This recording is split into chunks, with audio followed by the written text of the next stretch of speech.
Hai, saya Marta Suherman. Buat teman-teman yang ingin mendengarkan penjelasan mengenai lensa untuk fotografi, disimak video ini sampai habis.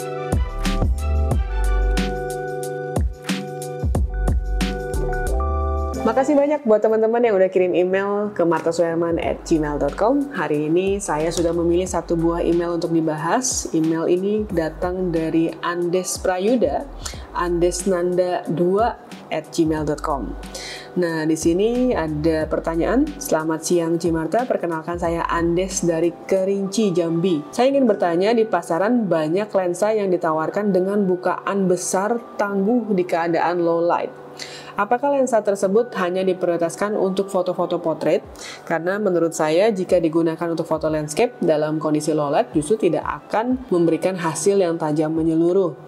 Dengan kata lain, F besar yang ditawarkan tersebut tidak akan ada guna untuk hobi foto landscape saya. Mohon pencerahannya. Terima kasih dan sukses selalu. Sebelum saya masuk ke pembahasan kali ini, saya ingin mengucapkan makasih banyak buat teman-teman yang sudah subscribe channel ini, yang sudah support dan juga share bagi teman-teman lainnya sedang belajar fotografi. Dan juga buat teman-teman yang mungkin baru aja ketemu channel ini, jangan lupa di subscribe sekarang karena setiap minggunya saya membahas tentang fotografi dan beragam informasi tentang dunia kreatif. Dan buat teman-teman yang menanyakan apakah saya ada jasa fotografi, videografi, dan juga advertising agency, silahkan kontak ke nomor di bawah ini, nanti akan dibantu oleh administrasi saya. Demikian juga buat teman-teman yang menanyakan apakah saya bisa dipanggil untuk kebutuhan kampus, perusahaan, ataupun komunitas. Ini pembahasannya adalah mengenai lensa dari Andes Prayuda. Di sini Andes ini kalau aku tangkap adalah memiliki hobi landscape ya.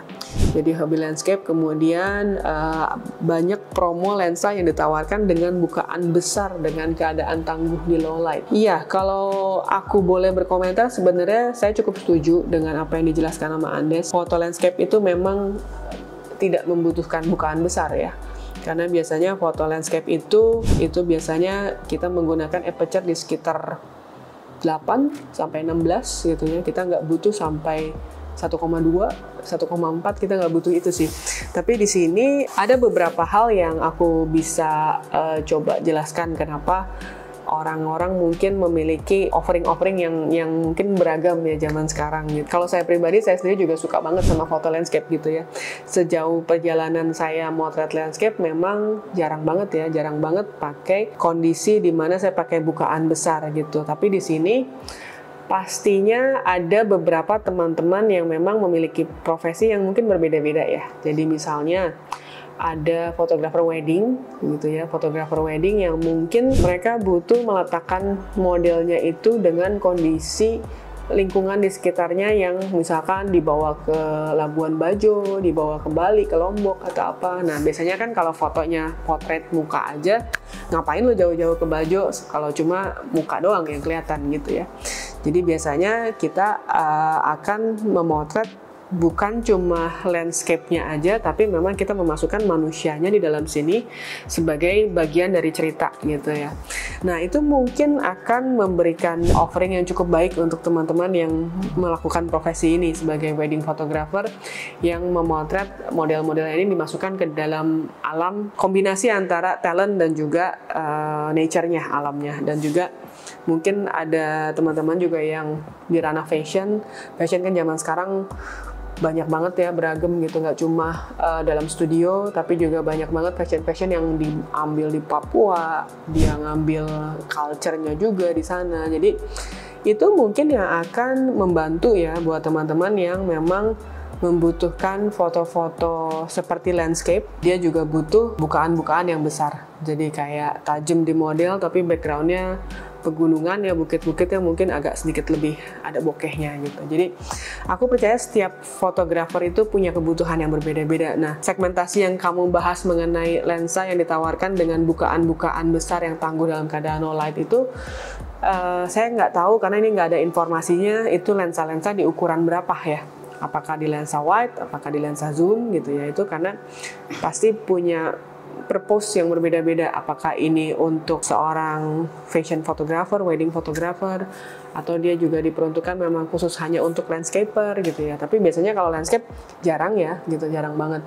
Dan juga kalau kita bicara tentang lensa itu kan nggak cuma sekedar bukaan besar, nggak sekedar f besar itu membuktikan bahwa lensa itu bagus, tapi kan ada banyak faktor lain, komponen optiknya, susunan optik di dalamnya, apakah itu susunan optiknya segitu banyak, lalu kemudian optik ini juga apakah terbuat dari kaca atau resin yang memang sejernih itu kan banyak faktor. Jadi kejernihan satu buah foto, kejernihan atau ketiga dimensian satu buah foto yang dihasilkan dengan menggunakan lensa tersebut, itu banyak banget faktornya. Jadi nggak cuma berputar hanya di sekitar aperture aja gitu ya. Jadi buat teman-teman di sini mungkin itu bisa dipertimbangkan ya, apakah lensa ini benar-benar bagus atau enggak, itu juga ya sangat-sangat tergantung dengan kebutuhannya seperti apa.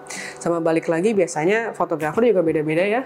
Ada yang mengambil teori bahwa foto backlight itu salah gitu, tapi buat teman-teman fotografer wedding yang mereka suka banget dapat efek-efek misty, dreamy, itu semua fotonya dihajar backlight, langitnya wash out putih gitu. Jadi nggak ada aturan yang bener-bener harus seperti ini loh gitu, harus nggak boleh backlight loh, nggak boleh nggak blur loh, semuanya tuh nggak ada aturan yang pakem. Jadi menurut saya sah-sah aja. Tapi balik lagi kalau ditanya apakah ini dibutuhkan untuk landscape, ya pastinya rasanya sih hanya untuk teman-teman yang wedding atau fashion yang melibatkan manusia dan juga alamnya itu gitu ya.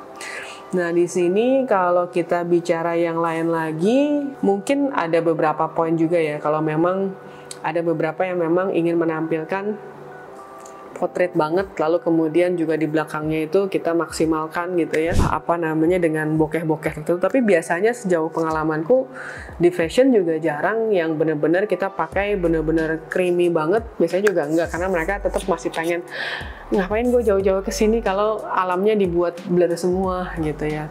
Dan juga mungkin kalau teman-teman juga pernah nonton di video saya sebelumnya mengenai sweet spot nih ya, ini juga pembahasan bagaimana caranya kita membuat foto kita maksimal dengan settingan yang menentukan di mana titik sweet spotnya dari lensa kita, sehingga foto kita itu bisa dimaksimalkan ya. Dan juga di sini juga ada satu poin yang mungkin teman-teman juga harus tahu, misalkan ada beberapa lensa yang ketajamannya itu tidak merata ya. Jadi ada lensa-lensa mereka mengover f besar, bokeh besar, luar biasa. Tapi pada saat kita ngelihat satu buah foto secara keseluruhan, pernah nggak ngalamin yang tengahnya doang yang tajam, tapi udah di bagian sisi-sisi samping tuh udah ada efek blurnya gitu. Nah itu kadang-kadang terjadi juga di beberapa lensa-lensa yang secara kualitas mungkin kurang baik gitu ya. Jadi mungkin kira-kira pembahasanku itu ya. Jadi buat teman-teman, bagaimana caranya memilih lensa, yang pasti kita harus sesuaikan dengan kebutuhan kita juga. Banyak faktor-faktor yang harus dipikirkan, dari komponen resinnya, komponen lensanya, lalu kemudian juga ketajamannya. Ya ada satu kenyataan yang harus diterima bahwa biasanya kualitas itu berbanding lurus dengan harga ya. Jadi ketika harganya mahal, memang biasanya kualitasnya juga baik. Tapi ya balik lagi, ya, apakah itu perlu untuk dibeli, itu kembali ke kebutuhan masing-masing. Nah, teman-teman di sini setuju nggak kalau produk fotografi, kamera, lensa itu memang berbanding lurus dengan harganya? Nah, silahkan dituliskan di kolom komentar di bawah ini. Dan juga buat teman-teman yang mungkin ingin bertanya, bisa bertanya juga di kolom komentar atau email ke martasuherman@gmail.com. So, thank you for watching. Jangan lupa like, comment, subscribe, dan juga share. Bye.